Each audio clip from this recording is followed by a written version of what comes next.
guest, our first guest of the day. We were talking about him just a couple of minutes ago. I said, let's call him up. Let's see what he has to say. Everyone wants to know what's next for Joe Duffy, and he is joining us right now via the magic of Skype. There he is, Irish Joe himself. Joe, how are you? I'm good, thanks, Ariel. How are you? I'm doing great. Congratulations. First things first. Second of all, thank you so much for joining us. I know you're probably being pulled in many different directions on this Monday, so appreciate your time here today. No problem at all. Thank you. Okay, so let's actually start a couple months ago when this fight was announced. You were on the show end of the year last year, and we're kind of in limbo, didn't like your deal, and you were kind of willing to you know, stand your ground, go back to do some other non-MMA work. I mean, you were really sticking to your guns, and then they announced your fight. You did not sign a new deal, so you were going to play out the contract. How did you get to the point where they said, okay, you know what, we're just going to let you fight it out, and then we'll cross that bridge, you know, after this fight? Because it seemed like there was kind of a stalemate going on. Yeah, I don't know. Maybe the cards were full or whatever. It's hard to know, to be honest, Ariel. But I know the opportunity came up for a fight in London, and obviously the opponent got offered, and you know, that's where we reached an agreement, and you know, I was glad to get a fight closer to home, and to obviously get back in there. And so when you took this fight, and then you're preparing for the fight, and then you're there in London, and it's fight week, and now it's fight night, does this fight feel a little different? Because there's a lot at stake here. You end the contract on a win. Now you've got some leverage. You ended on a loss. You lose some of that leverage. Did you feel that pressure? Yeah, I think I'd be lying if I said I didn't feel the pressure. You know, certainly through camp, you know, every session, it felt like it mattered a little bit more. You know, even fight week, it was slightly different. It was definitely a different feel to it. You know, the pressure was there in the background. You know, I felt maybe my mind would wander now and again, but I knew I had a very tough fight, and I think the fact I had someone like Reza helped, because I had to really focus on the fight itself. When you say it definitely felt different, was that just, you know, in your mind, your estimation, or did you feel like people were treating you differently? No, I think in my mind maybe, and even in my performance in the gym, I don't feel like you know, this camp, I don't feel like I got into it the same way I did in the last camp. I got ill before I started camp, so I definitely think that took the wind out of my sails. You know, I was training over Christmas and everything else, and just before Christmas, I felt very good. You know, I was the fight just got announced. I was really excited, and you know, at the start, you know, as soon as that, it gave me a bit of a burst of energy in my training. Hmm. You know, then not long after Christmas, I got ill, and I felt like I kind of took the wind out of the sails. I felt like you know, my fitness never really got back up to where it normally is, and obviously, you know, it broke my normal rhythm. And I think just the pressure on top of it, I think, just made everything a little bit tougher in this camp. What happened as far as the illness is concerned? Oh, it was nothing major. It just started out as a bit of a cold. You know, probably I'm always training, you know, twice a day and everything else, and you know, I'm trying to improve. And I think maybe I pushed it a little bit too hard for too long. Okay. And you know, that was it. The Montreal winter just got the better of me. Yes. So it was a cold, you know, got into my chest a little bit of a chest infection. But you know, again, it was nothing major. I just felt like after I couldn't get back to you know, the fitness I normally feel, you know, back to that 100%. When the UFC offered you this fight, did you think, okay, this is perfect because here's a guy who's always game, he's very aggressive, usually likes to stay on his feet. This is a nice showcase. I mean, I would argue you have fought some higher ranked opponents than Reza, but this felt like a very style-friendly matchup for you. Did you feel the same way? I felt like similar to the Mitch Clark fight. It was almost like I knew he would test me in the areas that I got tested in the Poirier fight. Mm. And obviously with the Mitch fight, the fight didn't go to that point where I got to showcase some skills and prove to myself that that them areas have been worked on, addressed, and under pressure are, you know, are definitely, you know, at least a few levels forward than they were. Mm. So when this matchup came through, I thought that it was a good opportunity to prove that to myself. When they offered you this fight, did they make one last effort to try to get you to sign a new deal? No, no. I think it was already kind of set at that stage. It was my contract had been extended. There was no more talks. It was just a case of of fighting out my contract. Okay. When you're facing off with Reza Madadi and he gives you that look, I like looking at your face, as I usually like to do when someone fights him, because you're just such a calm, cool, and collected guy, and you have this smile as you're smiling to us right now. It seemed like you were almost amused by it all. Like, he's saying some stuff to you, he's giving you that big, chin out, stare down. What are you thinking when you see this? That's it. Like I wouldn't say it's amusement. I think it's excitement. Okay. The smile is excitement. Like someone who's bringing that intensity and all that. Like I draw off that. I always feel like I've drawn off that since day one. Um, you know, when he's staring at me, all I'm thinking about is how I vision the fight and how excited I am to be in there and get stuck into it. So I suppose they're the thoughts that's going through my head, and that's why I'm smiling, because there's no place I'd rather be. What's he saying to you? I think, what was he saying? He was saying, like, in the way, and he was like, that I never came across someone like him. Someone who, maybe he's as game as him, or I'm not sure exactly what he meant, but in fairness, he backed it up. He went in, he doesn't quit. That guy Yeah. is. He's as tough as they come. It was a classic mad dog fight, if you will. I mean, he's all bloodied up. It goes the distance. You didn't put him away, but it was, I thought, a very dominant and solid performance. Were you happy with the entire body of work? I definitely wouldn't say I was happy with the entire thing. There's a lot of improvements to be made. Okay. I'm glad I got the 15 minutes in. There's plenty of footage I can look at, and plenty of changes I can make. The first round, I didn't feel great. I didn't feel like I got my time, and I didn't feel I was 100% there. Second round was much better, and third round, even like towards the end, I felt it was a bit better. Like just in all areas, close quarters and everything else. I felt like I was 100% comfortable in all them areas. So there's lots of adjustments to be made, but overall, I was just relieved to get the result. I knew that was the priority, and I was glad to get the win on this one. What didn't you like about it? I think the fact that I didn't get my starting position the way I would have liked. Like my range wasn't quite there. I felt like the first. At the start, I was trying to land the first jab when necessarily the first jab wasn't there. Maybe I should have doubled it up, trebled it up. I would have liked my feints to be a bit more varied. A few more changes of angles before my attacks. And maybe varied up my attack slightly also. But it was still much better in some senses. In the varies of attacks. Between hands, legs, knees.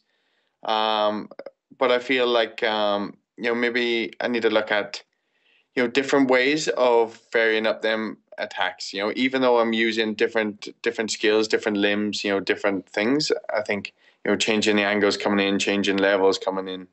I would have liked to shot more as well. Would have liked to gone for a takedown, maybe. Maybe a few more takedowns, maybe on the ground. I might have got the finish. Okay. So who knows? Who knows? But there's definitely lots of room for improvement there. And so you mentioned that you got the result, you got the win. At the end of the day, that's what you needed.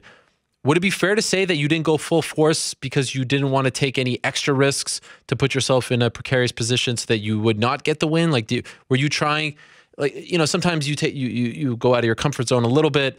You go for the home run, whatever. But in this case, you knew that you were ahead 2-0, probably in your mind, even though you don't know the scorecards, and you're like, okay, let me just try to finish this off because I need the victory. Were you thinking like that in there? No. No. Like I remember the third round was just about to start, and I knew I had 2 rounds in the bag, And like for a split second, I thought, you can coast in this round, you can move around, and then I was like, there's no way, I I had another word on myself. I was like, there's no way, you need to go at this guy. Don't give him an inch of confidence, and keep pouring it on and look for the finish. Okay. It might not always be the safest option, but sometimes, offense is the best defense. Was there any part of you after the fight, as you walked out, did you think this might be my last time fighting in a UFC cage? No, not on the way out there. Okay. I think beforehand I thought it, and obviously after, I remember after the interview and everything, I thought it, but on the walkout, I think I was just solely focused on Yeah. on the job at hand, and just making sure that I was just talking to myself quite a lot, trying to get little bits and pieces right in my head, and just making sure I was calm and make sure I was making good decisions. I was talking about the walk back to the locker room after the win, as the fans are kind of congrats. Yeah. Are you thinking that? I thought about it after the fight was over. Yeah, definitely. Yeah. After I just finished the interview with Dan, I had a little look around and I seen all the crowd, and it entered my head. But who knows? Who knows? We'll see how it all plays out. So what does your gut say now? What do you think happens? I suppose we'll have to wait and see now, Ariel. I came this far. I'm definitely going to test the free agency. I'm going to see what offers comes in. I believe it's something like maybe 90 days. Yeah. Before I can speak to other promotions or something. Obviously, I know the UFC has a window now where they can make some offers. So who knows what offers they'll make. So I suppose I'm just going to wait and see. I'm going to look at my options. The sport is not a sport we're in, the rest of our lives. So, I definitely gotta try to make the most of it in the short space of time we're in it.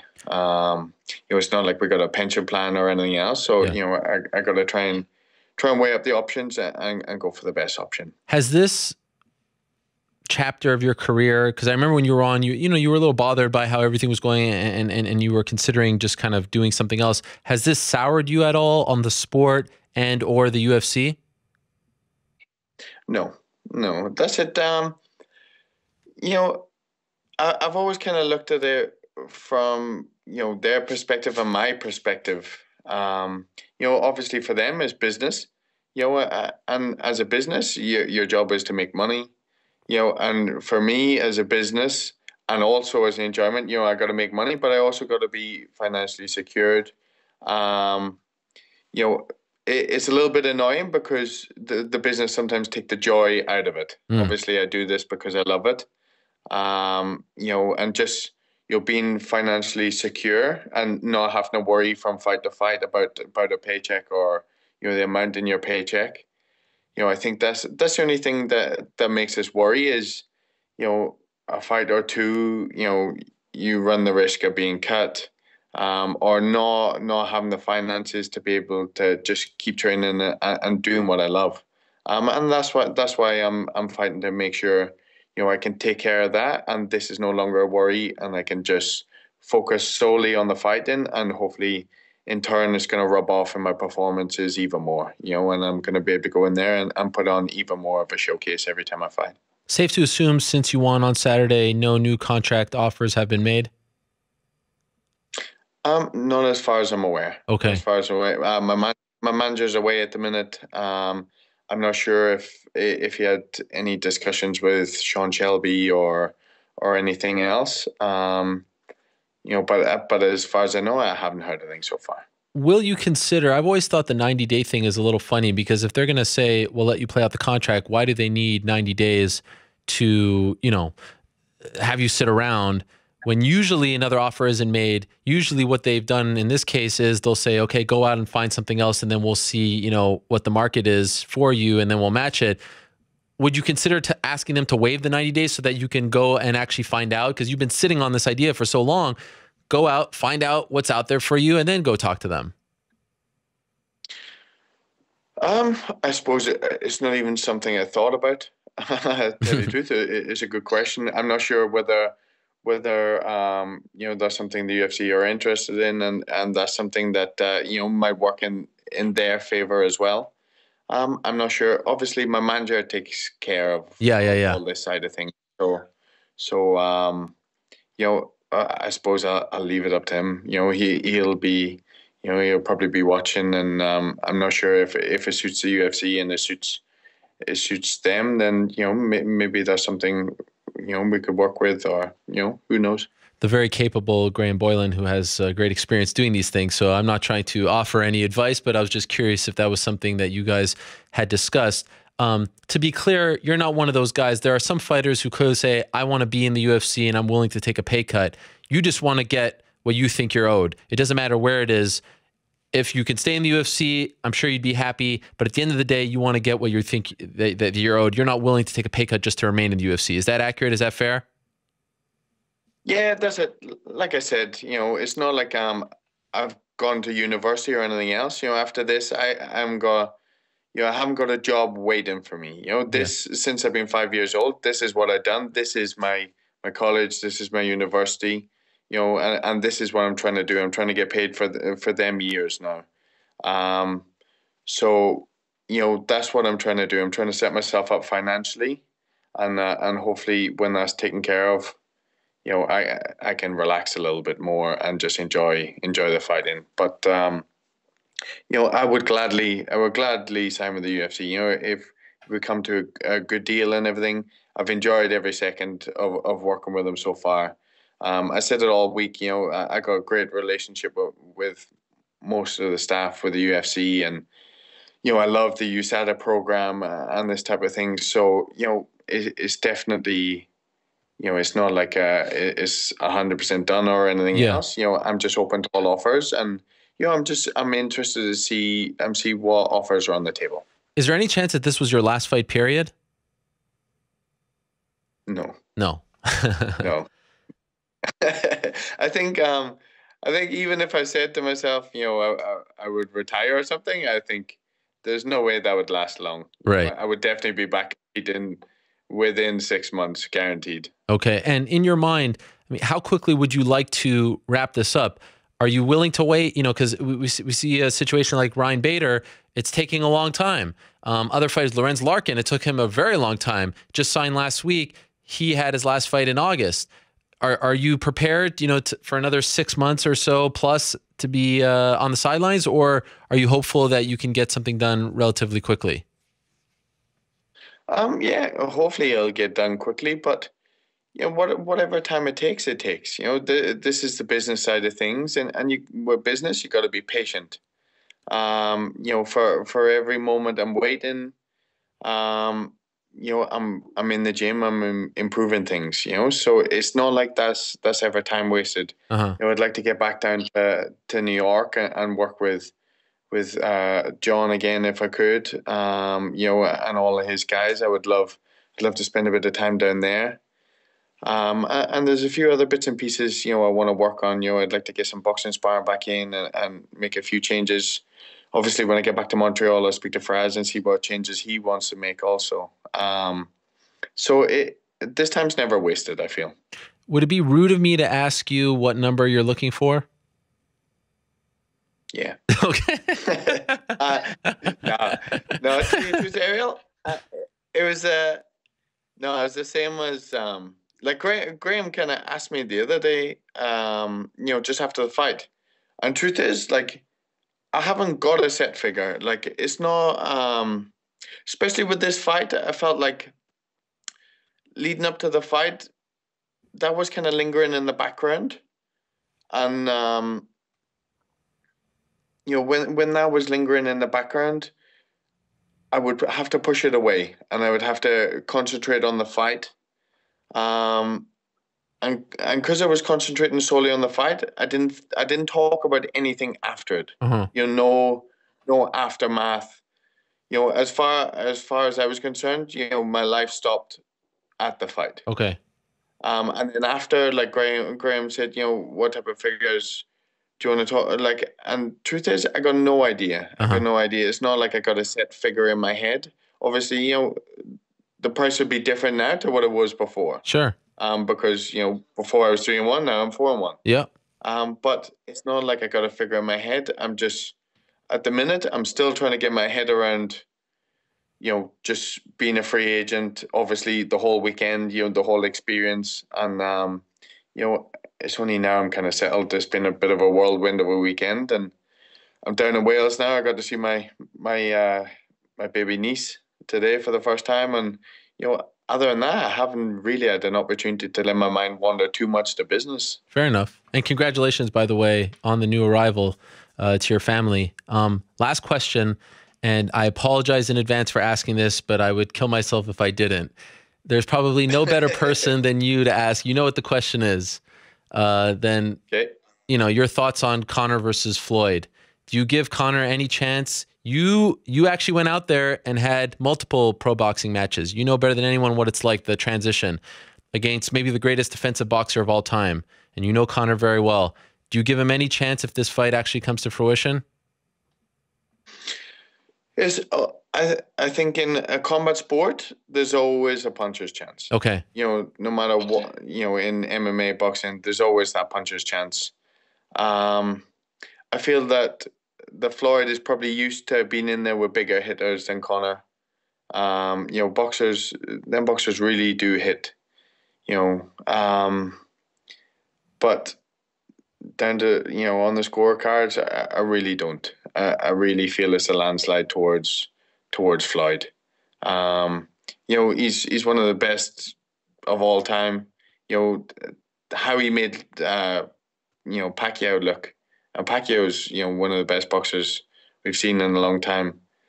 You know, I think that just proves the level he's at. You know, Canelo's probably a bigger hitter than Conor, and, you know, how he boxed him is different. It's different. It takes a while to, you know, to get into the sport and to get up to par.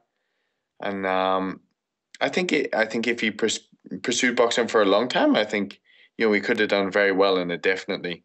But, you know, Floyd's been doing this since he's a child, and, you know, I really just can't see it going any other way.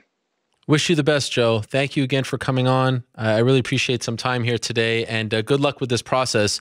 I hope that, you know, you truly get what you are looking for and what you deserve, because as New York Rick told us earlier, you got a great reaction. The fans clearly love you. You put in the time. You certainly deserve more than what you're making now. So I hope that you're happy with the process, happy with what you get, and that we can see you fight wherever it may be sooner rather than later. Definitely. Thanks, Ariel. Pleasure to speak as always. All right, there he is, the one and only Joe Duffy, Irish Joe Duffy, embarking on free agency. You heard him just a couple of months ago on the program saying that he was willing to sit out. They came to an agreement that they would allow him to fight out his contract, the UFC, that is, and now he has fulfilled that deal, and now he is going to, it appears, test the market.